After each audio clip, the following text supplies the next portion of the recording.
Hey everyone, welcome to the channel. Well, today I'm going to be showing you why I use etching primer over my primer and exactly how I use a sanding block, why you need to block your panel before you put your paint on there.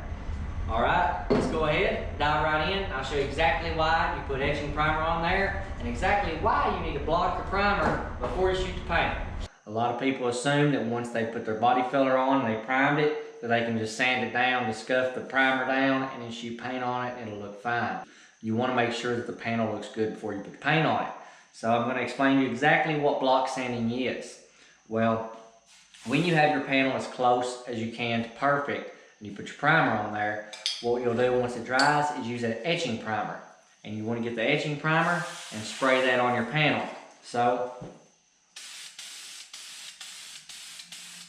you'll see I'm just misting it on there,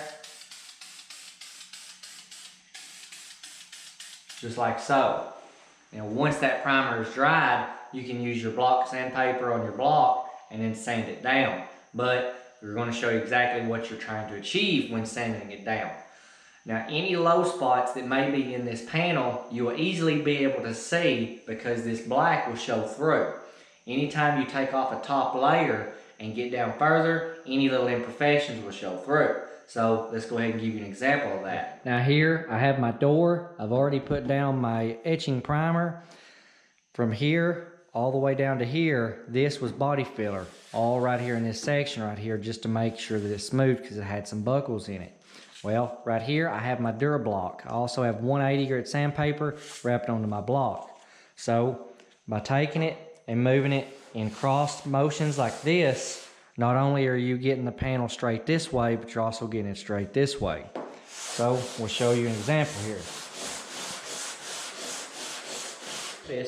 You see the sand scratches that are still in black lines there. That's because I'm removing this black top layer and you're getting down to the primer, but you're seeing the low spots.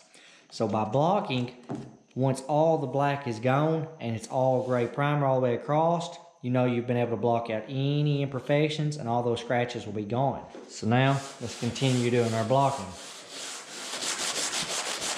Notice right away, right here's a darker spot, that's a low spot. So by blocking the excess primer around it down, it'll allow that to go up to the top and then block that smoothly so there's no low spot anymore.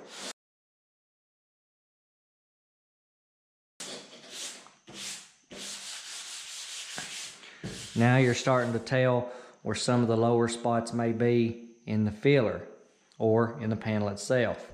But as we continue to block, we'll see if we can get all those right there out to where it's a straight panel.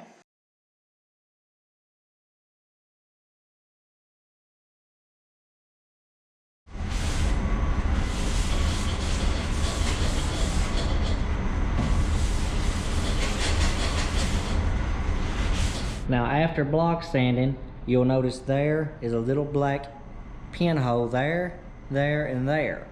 Now purposely putting that black etching primer over my gray, once I've sanded this top section here down past the black, you can still see imperfections. You don't want to put paint over this and then them pinholes show through. Also over here, you'll notice this. That shows me exactly where a low spot is. I can continue blocking this panel and then I can block out that low spot. That's the purpose of putting the etching primer that's different colored over your gray, or whatever your color primer is, go with a different color etch. It's so that you can see imperfections. If I just left this gray and then block sanded it to where my eye thinks that it's straight, I could have very easily missed that spot.